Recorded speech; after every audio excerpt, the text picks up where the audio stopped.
Morning. How are you? It's been great, hasn't it? I've been blown away by the whole thing. In fact, I'm leaving.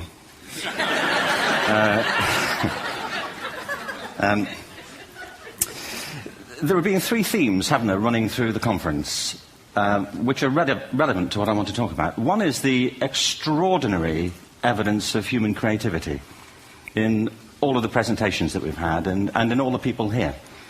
Just the variety of it and the range of it. The second is that it's put us in a place where we have no idea what's going to happen in terms of the future. No idea how this may play out.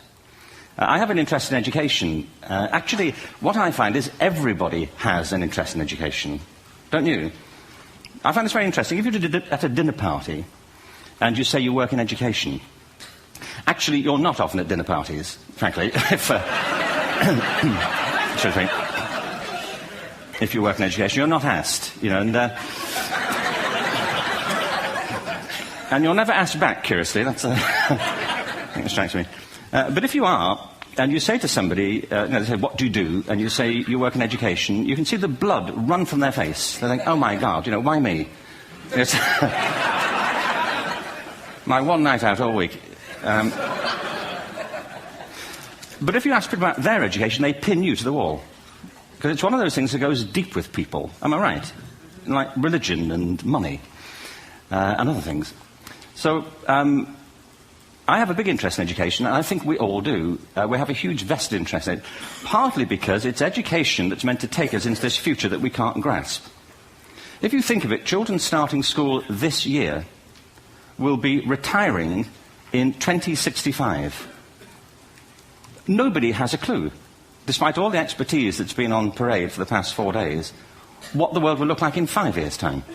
And yet we're meant to be educating them for it. So the unpredictability, I think, is extraordinary. And the third part of this is that we've all agreed, nonetheless, on the really extraordinary capacities that children have, their capacities for innovation. I mean, Serena last night was a marvel, wasn't she? Just seeing what she could do.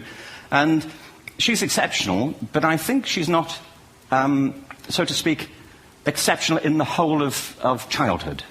What you have there is a person of extraordinary dedication who found a talent. And my contention is all kids have tremendous talents, and we squander them pretty ruthlessly. So I want to talk about education, and I want to talk about creativity. My contention is that creativity now is as important in education as literacy, and we should treat it with the same status. Thank you.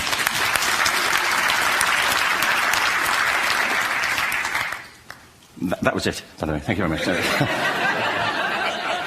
So, 15 minutes left. Well, I was born... No, I had a great story recently, I love telling it, of a little girl who was in a drawing lesson. She was 6, and she was at the back drawing, and the teacher said, this little girl hardly ever paid attention. And in this drawing lesson, she did. And the teacher was fascinated. She went over to her and she said, what are you drawing? And the girl said, I'm drawing a picture of God. And the teacher said, but nobody knows what God looks like. And the girl said, they will in a minute.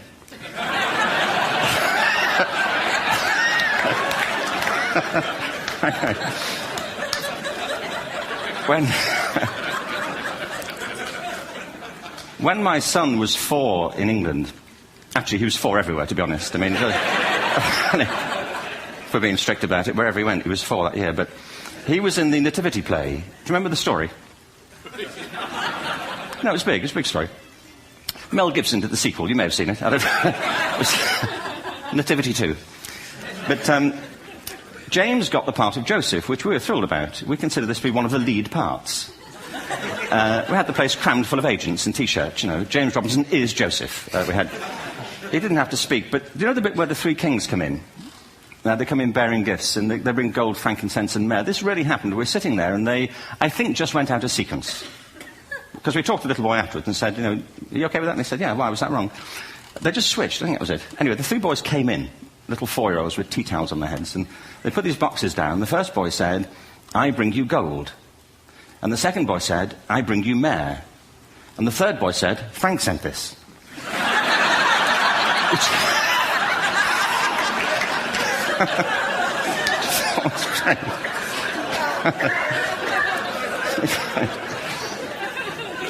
What these things have in common, you see, is that kids will take a chance. If they don't know, they'll have a go. Am I right? They're not frightened of being wrong. Now, I don't mean to say that being wrong is the same thing as being creative.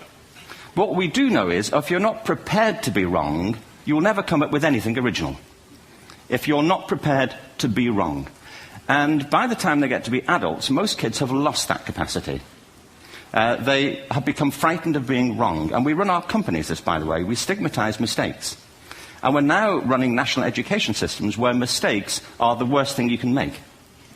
And the result is that we are educating people out of their creative capacities.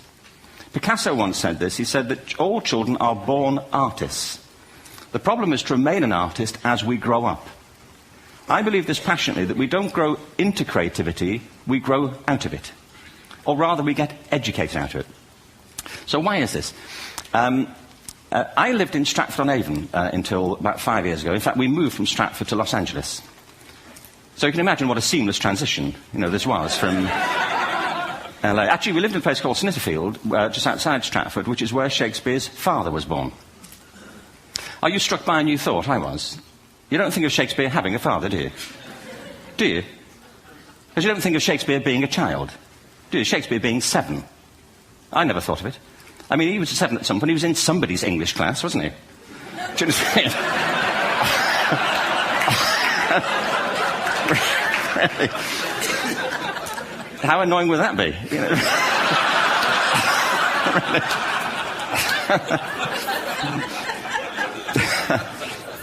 Must try harder. Being sent to bed by his dad to Shakespeare. Go to bed now, to William Shakespeare, and put the pencil down, and stop speaking like that. It's confusing everybody.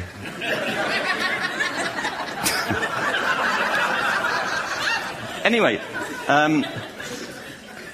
we moved from Stratford to Los Angeles, and I just want to say a word about the transition. Actually, my son didn't want to come. I've got 2 kids. He's 21 now, and my daughter's 16. He didn't want to come to Los Angeles. He loved it, but he had a girlfriend in England. This was the love of his life, Sarah. He'd known her for a month. Mind you, they'd had their 4th anniversary by then, because it's a long time when you're 16.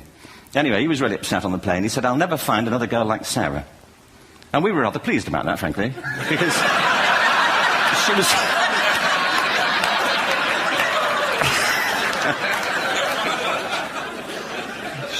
she was the main reason we were leaving the country.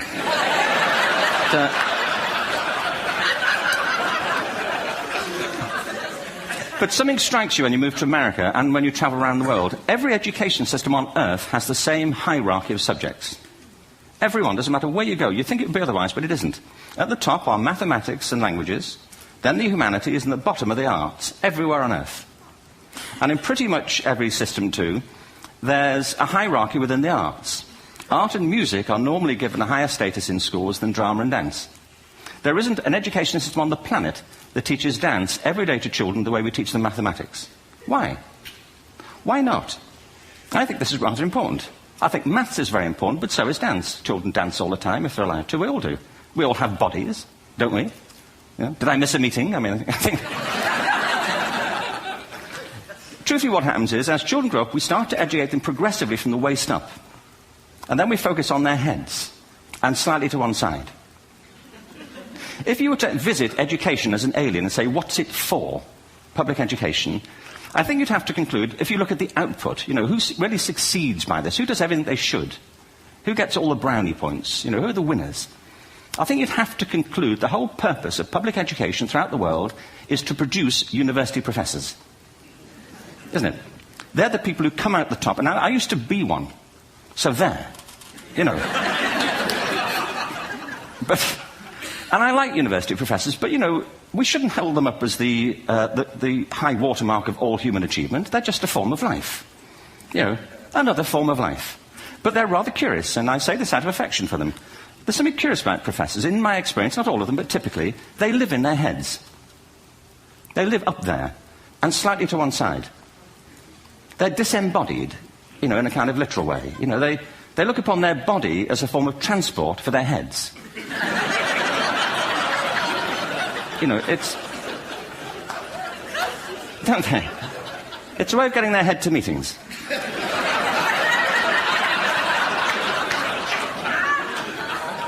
If you want real evidence of out-of-body experiences, by the way, get yourself along to a residential conference for senior academics and pop into the discotheque on the final night.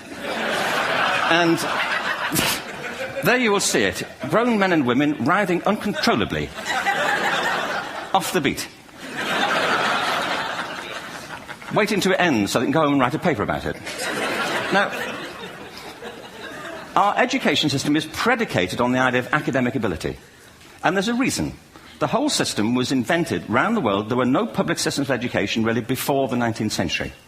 They all came into being to meet the needs of industrialism. So the hierarchy is rooted on two ideas. Number one, that the most useful subjects for work are at the top. So you were probably steered benignly away from things at school when you were a kid, things you liked, on the grounds you would never get a job doing that. Is that right? Don't do music, you're not going to be a musician. Don't do art, you won't be an artist. Benign advice. Now, profoundly mistaken. The whole world is engulfed in a revolution. And the second is academic ability, which has really come to dominate our view of intelligence because the universities designed the system in their image. If you think of it, the whole system of public education around the world is a protracted process of university entrance. And the consequence is that many highly talented, brilliant, creative people think they're not. Because the thing they were good at school wasn't valued or was actually stigmatized. And I think we can't afford to go on that way. In the next 30 years, according to UNESCO, more people worldwide will be graduating through education than since the beginning of history. More people. And it's the combination of all the things we've talked about, technology and its transformational effect on work, and demography and the huge explosion in population. Suddenly, degrees aren't worth anything. Isn't that true? When I was a student, if you had a degree, you had a job. If you didn't have a job, it's because you didn't want one. And I didn't want one, frankly, so... but now, kids with degrees are often heading home to carry on playing video games. Because you need an MA, where the previous job required a BA, and now you need a PhD for the other. It's a process of academic inflation, and it indicates the whole structure of education is shifting beneath our feet. We need to radically rethink our view of intelligence. We know three things about intelligence. One, it's diverse. We think about the world in all the ways that we experience it. We think visually, we think in sound, we think kinesthetically, we think in abstract terms, we think in movement. Secondly, intelligence is dynamic. If you look at the interactions of a human brain, as we heard yesterday from a number of presentations, intelligence is wonderfully interactive. The brain isn't divided into compartments. In fact, creativity, which I define as the process of having original ideas that have value, more often than not, comes about through the interaction of different disciplinary ways of seeing things. The brain is intentionally... By the way, there's a shaft of nerves that joins the two halves of the brain called the corpus callosum. It's thicker in women. Following on from Helen yesterday, I think this is probably why women are better at multitasking. Because you are. Aren't you? There's a raft of research, but I know it from my personal life. If my wife is cooking a meal at home, which is not often, thankfully, but, if she's doing... she's good at some things. But if she's cooking, she's dealing with people on the phone, she's talking to the kids, she's painting the ceiling, she's doing open heart surgery over here. If I'm cooking, the door is shut, the kids are out, the phone's on the hook. If she comes in, I get annoyed. I say, Terry, please, I'm trying to fry an egg in here.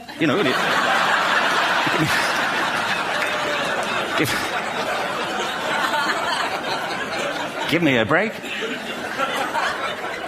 Actually, there was do you know that old philosophical thing? If a tree falls in a forest and nobody hears it, did it happen? Remember that old chestnut? I saw a great T-shirt recently which said, if a man speaks his mind in a forest and no woman hears him, is he still wrong?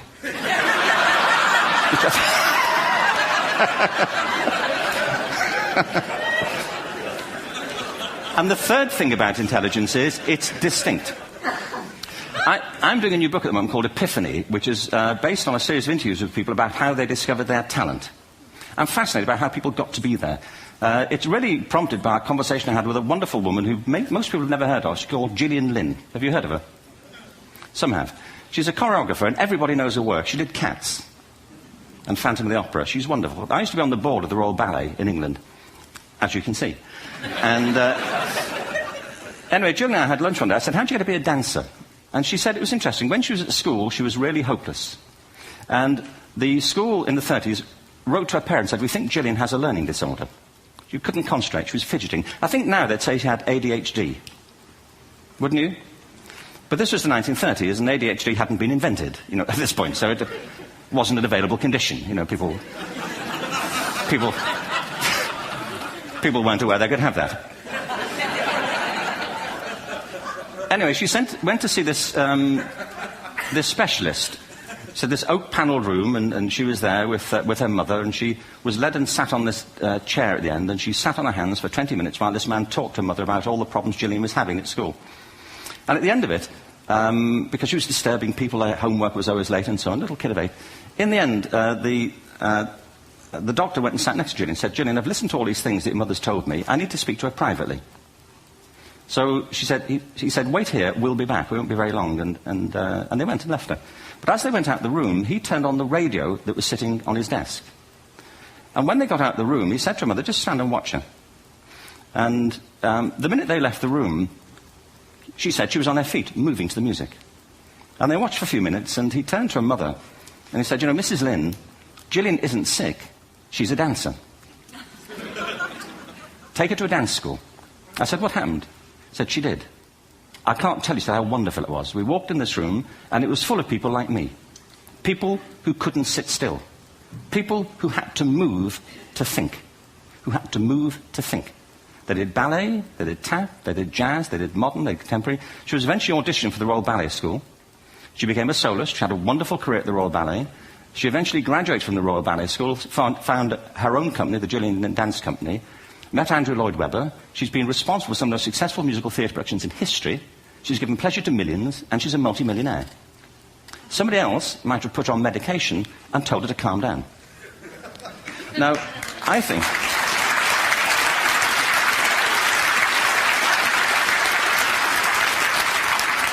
What I think it comes to is this. Al Gore spoke the other night about ecology and the revolution that was triggered by Rachel Carson. I believe our only hope for the future is to adopt a new conception of human ecology, one in which we start to reconstitute our conception of the richness of human capacity. Our education system has mined our minds in the way that we strip mine the earth for a particular commodity, and for the future it won't serve us. We have to rethink the fundamental principles on which we're educating our children. There was a wonderful quote by Jonas Salk, who said, if all the insects were to disappear from the earth, within 50 years, all life on earth would end. If all human beings disappeared from the earth, within 50 years, all forms of life would flourish.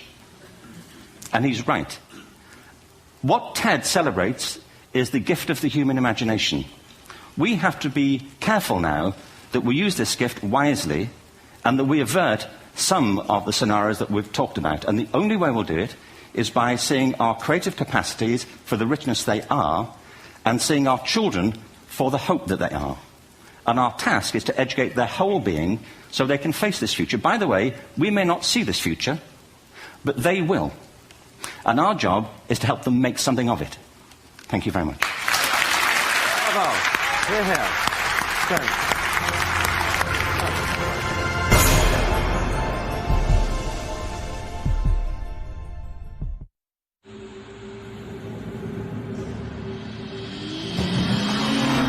It's a sports car, yet a sedan. Powerful, yet fuel efficient. Modern, yet timeless. Introducing the new BMW 3 Series, our most advanced 3 yet.